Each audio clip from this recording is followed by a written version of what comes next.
G'day.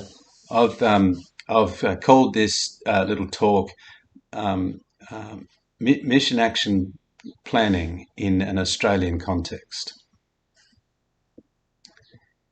One of the key insights, perhaps, for the church to get hold of, if it's to accomplish anything much in the area of Australian evangelism, is that for ordinary Australians, Christian worship is a response to love, not the other way around. That's the key. That's the key thing I'm going to be riffing off in this talk. So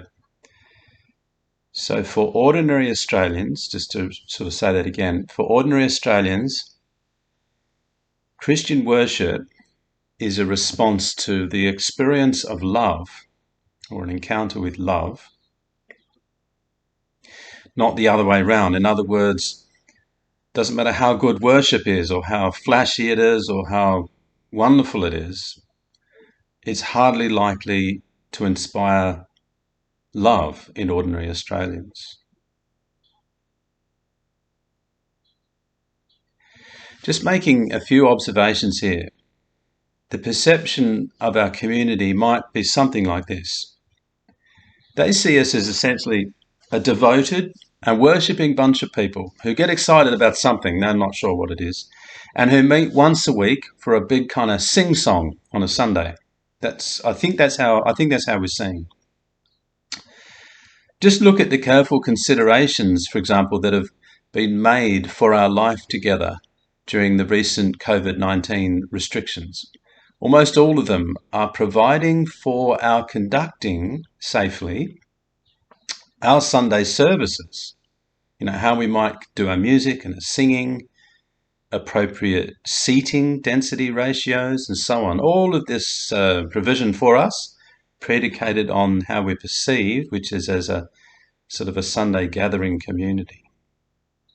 And by and large, the community doesn't mind that we want to gather to worship on Sunday. That's why they've been so careful to include us in all those provisions. I think that's interesting. They don't mind that we worship, and in COVID, so long as we do it safely, they don't mind.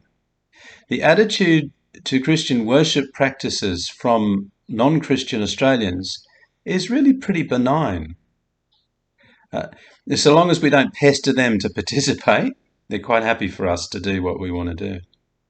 But they themselves, it would appear, can't see much of a reason to come along and join in with what we're doing. We have to conclude that they are not inspired quite the same way that we are. Now, put simply, to imagine that we will win them for Christ by inviting them to a Sunday service, no matter how well put together it is a bit like hoping that by inviting someone who has, say, no experience of the pleasures of watching an Aussie rules football game or being a fan, to come to the huge party after the grand final, so that then they will become avid footy fans. So they don't ever see a game, they don't play a game, they don't do football, they come to the big after party. And then imagining that through experiencing that party, they'll think, oh, suddenly football's the thing. Let's start with an assumption.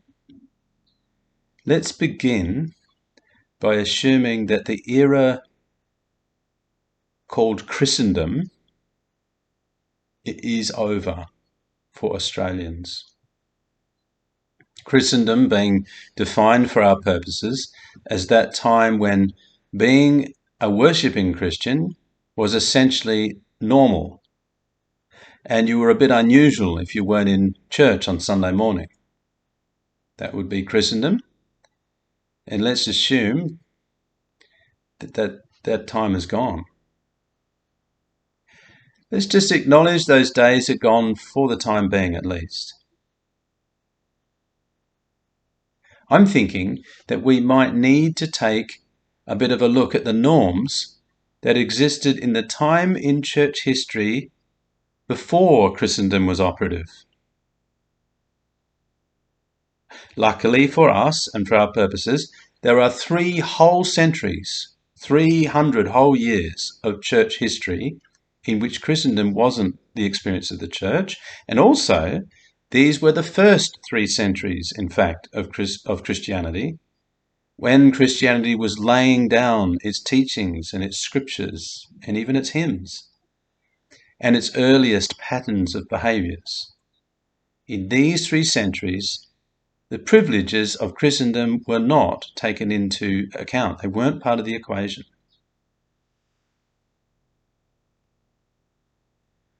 What we now call worship, i.e. the Sunday service and communion, perhaps, if we're Anglican, is not the ancient public activity of the church in any era, except in some periods of the time in which we refer to as Christendom. In these times, the assumption was that everyone essentially belonged to the church. So the public and the Christian spheres were one and the same, at least in the planners' minds. In the early days, however, most worship was virtually a private affair for small gatherings of the initiated. This was especially true of celebrations of the Eucharist, the most sacred and the most private of Christian feasts. The church did its preaching, and possibly some of its singing, in a place the public could access and could overhear, perhaps a synagogue or a basilica. But its fervent praying, its intercessions and supplications, its laying before God its heartfelt concerns for the world, and its eating together in Eucharistic feast, was confined to members of the household of faith and conducted behind closed doors. What then was the public interface of the early church? Because we know that it grew explosively, it must have had an engagement with the public. So what was its engagement with the public, if not Sunday worship? Well, we know from the record in the New Testament that their A was a bread run. And I want to use the word bread run as a metaphor for a social interaction that was material, made people's lives better, tolerable, and articulated towards social justice, and was real. And B, we know that the bread run made a deep impression on secular society. So let's look at those 2 things. So A, there was a bread run. Let's talk about that for a second. The first ordination, of course, we know, was not to fill a need to have someone up front on Sunday morning waving their hands around and being accomplished at worship leading, but it was to fill a spot coordinating literally the bread run that kept widows from starving. In the Roman Empire, many people had moved away from family because of the working class/slave system of labour division. Social convention meant that should you be widowed, for example, at a relatively young age, you might go back to your parental home if your parents lived nearby, or that you might marry again. But if you were quite elderly and remarriage wasn't likely, and you'd been displaced in a diaspora of the Roman Empire a long way from your ancestral home, the informal social security of family wouldn't operate for you. And now this is where the church came in. Its genius was to form quasi-familial groups in which people called each other brother and sister and acted like it. They weren't really brothers and sisters, but they obliged themselves to one another just as if they were. In these communities, members were mutually obliged to care for one another's material needs. Now, I remember being sent around to mow an elderly lady's lawns as a boy who was a member of our church. I remember a church which decided to purchase a trailer together, a good trailer, which they shared, so that members didn't need to buy a trailer, just borrow the church trailer. How often do we use one anyway? That sort of thing. So this doesn't have to be so, oh, well, that, those in the ancient church, they had real church. We don't have that. We can do this stuff too, by degree. Think, for example, of the mutual societies, the workers' guilds in our recent history in the West, which really inspired our humane contemporary government social security provisions. I know that Medicare, for example, had its antecedent in mutual community. I remember mutual community. I'm not that old, but I remember that stuff. I bet some of us older ones can remember the mutual societies and the key role they played, especially for the working class people, in the informal provision of real social security. Okay, so there was a bread run. B, we're going to say, that caring behaviour, whether it was a bread run or other forms of material communal activity and support and behaviour, that caring behaviour made a profound impression. Celsus, Christianity's most well-known and trenchant opponent in the early centuries, gives away in his writing that Christianity was perceived to be the real threat to the economy of the Roman Empire, the fifth column, the enemy within, as it was spreading like wildfire amongst the lower and economically subjugated classes. And this didn't suit their rulers. They were worried, rattled by what Christianity was telling their workers, the slaves. Wild rumours began to circulate in some places about what Christians actually taught, and remember the privacy in which worship was framed, what they might be getting up to in their meetings together behind closed doors. The rumours were wild. And so to clear the air and to defend the good name of Christianity, a church leader in Carthage, North Africa, named Tertullian, very famous, wrote a brief explanation of Christian practices and a critique of the unjust accusations that had been brought against them. He said, "These attacks against Christianity are made out of nothing but jealousy." Wouldn't that be wonderful if people envied us? He said this was because Christians displayed a character of life that their pagan neighbours, sadly, didn't possess. Here's what Tertullian wrote. "It's mainly the deeds of a love so noble that lead many to put that brand upon us. See how they love one another, they say, for they themselves are animated by mutual hatred. See how they are ready even to die for one another, they say, for they themselves will sooner put each other to death."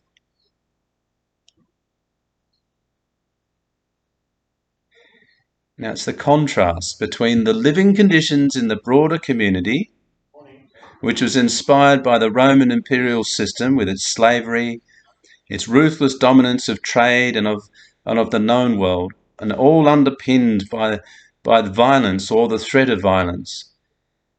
It's a contrast between this society, the so-called Pax Romana, and the benign community of Christ, the Pax Christi, the peace of Christ, in which the vulnerable are cared for without robbing them of their dignity or necessarily subjugating them, and without robbing them of the esteem they hold in the community. They're seen as key members, even if they are working class. It's this contrast which was charismatic. It's this contrast which was attractive and truly evangelical for the early church. Their numbers were growing so fast that it alarmed the government. That's if Tertullian is to be believed at any rate. So let me tell you about an example of Australian evangelism, lest this be a kind of a primitivism where we say, well, that's the glamorous experience of the early church, and we can't hope to share in that. I'm not sure about that. So let me tell you about John and Stephen. This is a true story, and I've changed the names to just help us tell that in a more ethical way. John was ordained a priest, an assistant priest in a parish I worked in, and a good man, a good priest. John really wanted his son Stephen to become a Christian, but had given up on that project many years ago. Stephen was in his mid-50s, a good man too, not interested in Christianity, and if you like, the quintessential good Australian working man. He worked in a mining context, diesel mechanic, underground, hard worker, good mechanic. Lived in a regional town. Good man, but not religious. A very typical Aussie. Now, Stephen decided that all that hard work in the mining context had to result in some sort of enjoyment, so he purchased a fairly large fishing boat, and that was his pride and joy. This is a very typical Australian story.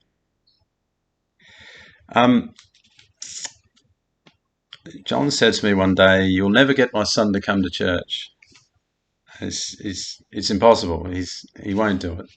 And I said, "Well," "I'm not going to get him to come to church, but God might, and I think we need to let God speak charismatically in the Australian context. And sometimes I think we need to be a bit less defeatist about that, because I wonder if the problem is not God, but what we're doing in our mission action planning that sort of messes this up a bit. So this is what I sort of said. I said, look, if you want to say something like that, never say never. I sort of went out on a limb and I said, why don't we put some money on that? I think you have to be. This has not been flippant. This has been. I said, let's just put $10 on that. So he and I pinned $10 each to the vestry notice. There's a little notice board in the vestry, and we just pinned $10 there. And we both knew about this. And the bet was that by Christmas time, his son would be in church. That way, I got the 2 tenors, and if he wasn't, then he got the 2 tenors. So that's what we did. And so then I went around to see Stephen, and I was in my collar, and I knocked on the door of his house, and he came to the door and he said, "Oh, g'day, you must be the new father at the church." He could tell by my shirt. And he said, "I'll just tell you straight up front, I'm never coming to church." And I said, "Oh, I'm not here to ask you to come to church. I actually saw your boat in the driveway, and this Saturday coming up, our church has organised a fishing day for the out of our school care club, and actually we're short on boats. There's a lot of kids to get out in the water, and we're short on boats. We want to give these kids who have their holidays at school, we want to give them a dignified and fun school holiday activity.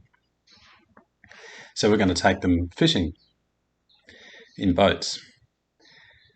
For free. That's what we're going to do. And we've insured it. Here's a cover note that'll cover you, and if you do want to participate, so that you're not liable for anything that might happen. And we'll put somebody in the boat with you who is a mandated reporter, so he's licensed to oversee youth and children's ministry. So you're not covered, but we do need you because you can drive your boat and so on. Also, we've raised some money for some fuel for you with our sausage sizzles. So if you're available this Saturday and willing, that's the invitation.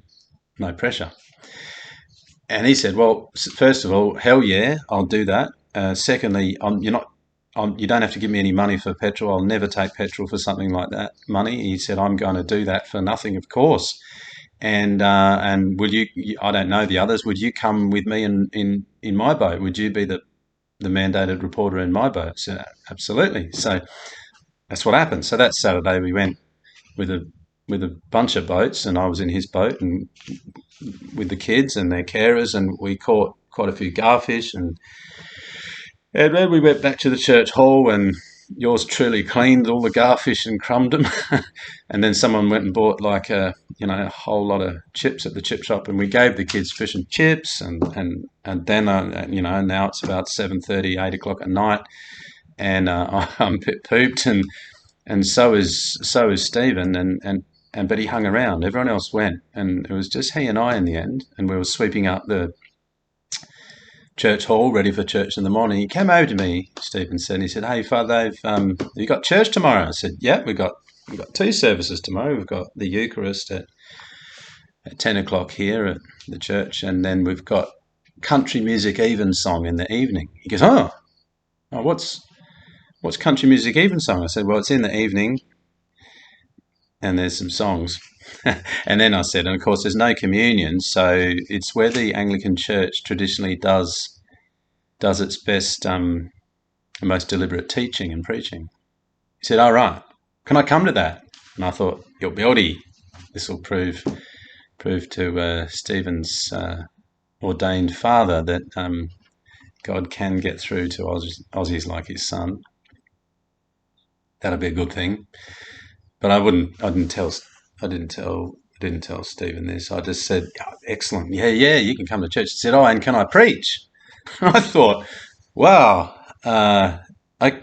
this is amazing, and this really will be. I couldn't resist. I thought this would be fantastic. So I'm supposed to ask the bishop whether someone can preach, especially someone who doesn't come to church. But I thought it's too good an opportunity to miss. So I said, "Yep, sure, you can preach."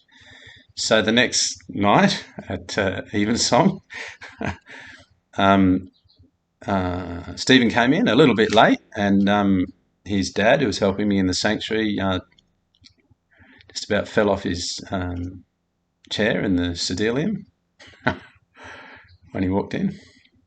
And I just sort of flashed, $20 over at him from the other side of the chancel step there.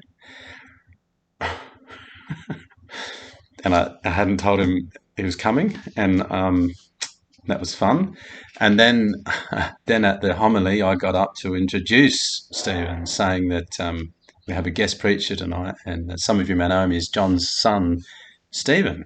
And I looked around, and John was also in delight, I must say, delighted, but also knowing he'd lost his bet, well and truly, amazed that the speaker that night was his son. And then Stephen came to the lectern and introduced himself, and he gave this homily. I'll never forget it.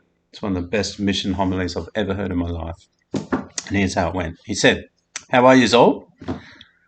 Not the usual way to start an Anglican homily, but it was good. "How are you all?" I said, "I'm good." He said, "I've got a question for you." He said, "If being a Christian was like playing football, it's like being a footballer, would what we're doing here in church tonight be the footy game, or would it be the coach's pep talk at half time?"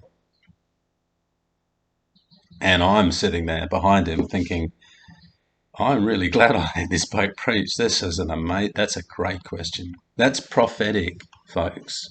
If prophecy is saying what the church and the world needs to hear, I call that Australian prophecy. If being a Christian was akin to being a footballer, would what we're doing here in church tonight at Evensong be the football game, or would it be the coach's pep talk at half time? It's a jolly good question. And of course, we all knew the answer was, come to think of it, now that you mention it, of course, what we're doing here in the church is not the game. It is the coach's talk. And so, he let there be a pause. It was a jolly good preacher. And then he said, "Yep, that's right." He said, "You're probably agreeing with me, this isn't the game. This is the talk. But," he said, "don't get me wrong. I shouldn't be arrogant here. I haven't been to the coaches' talk for a long time, and I should have. And if you don't come to the coaches' talk, how can you possibly know where to put yourself on the field? You won't be a very good footballer, and you certainly won't be working in with the rest of the team. You mightn't even get a game on Saturday. Come to the coaches' talk, he said. We should be there. But if all we ever do is go to endless coaches' talks and maybe the trophy night, are we a football player, or are we really just a groupie? I just want to let that question just sit for us as worshipping Anglicans today.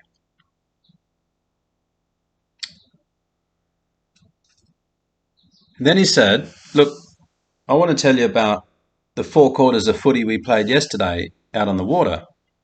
He said, Father Dave and I and many of you as volunteers went out and took some kids who don't have very good holidays on the trip of their lifetime, really, down the Gulf. We went with these boats, lots of us. We caught fish that I would normally consider sort of bait fish because, garfish are easier to catch and would guarantee the kids a bit of success. I normally wouldn't be bothered with that. And then we came back and we took them to the church hall, we crumbed them, we ate them, we gave the kids fish and chips, and they had a great time. We sent them all home. And he said, I want to tell you how I felt about all of that. He said, initially I was sort of interested, but I didn't know how good it would actually be. He said, I want to tell you that in the mine site that I work in, I work hard, but I don't do it for the love, I do it for money. He said, no one else does it for love either. Everybody is there for the money. Nobody goes down a hole in the black and works on motors because they love that stuff away from home. They do it for the money. And so I needed something to sort of make it worth my while in my 50s. So I live in a fairly plain house, as you all know, but that's all right. I thought I'd buy a nice boat. That'd be okay. And I bought this flash boat, and it was my dream boat, And and when I'm up working, I sort of think, when I go home, I'll go and catch that 30-pound snapper. But it never happened. Whenever I got home, either the wind had come up and it was blowy, it wasn't the right time, and all the retired guys who can go when they want, they said, you should have been here last week, and we caught 3 or 4 of these fish. And he's starting to feel a bit demoralised and wondering whether the expense of the boat had really been worth it, and even whether working so hard for that kind of money was even worth doing. What am I doing all this for? He started to wonder, and it was starting to get to him a bit. He said, and then your priest came along and offered me to come out on this trip. We went down the Gulf, and he said, we didn't go nearly as far as I normally go. We just went to the garfish grounds, and we caught what I'd normally feel were not worth my while because I didn't spend all that money on the boat to catch tiny fish. He said, but that's what we needed to do for these kids. And he said, and then the catch of the day, he said, no, he said, hang on, no, the catch of my life was seeing these young kids absolutely ecstatic when they pulled in their first fish. And he said, and now I know why I've got my boat. Amen. It's one of the best mission sermons I've ever heard in my life, and I think actually it's an Australian targeted message, and we need to hear it.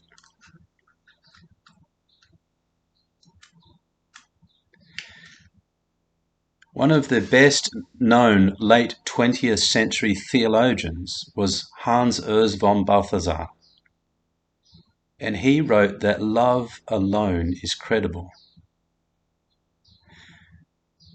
Love alone is credible, he said. Nothing else can be believed. And nothing else ought to be believed. He also understood that love had an aesthetic quality to it. So he equated belief in God with belief in love, which was, he said, the components of goodness, truth, and beauty. He said, we no longer dare to believe in beauty. We make of it a mere appearance in order to more easily dispose of it. So as my concluding remark, before we recap on the points, may I suggest that a great way to make use of Balthazar's insights missionally as we plan for mission and we plan for church growth is to say that it's love that produces the community of truth, goodness and beauty we so desire. And truth, goodness and beauty will inspire heartfelt worship. That's what will happen. We can't help it. It's spontaneous response to truth, goodness and beauty. We want to adore that. Everybody does, even ordinary Australians. But this is the last step, that worship response. It's a response to previous action, which is love. It's the last step, is the worshipping stuff that happens in this journey of evangelism. Evangelism always starts with a genuine act of self-sacrificial love.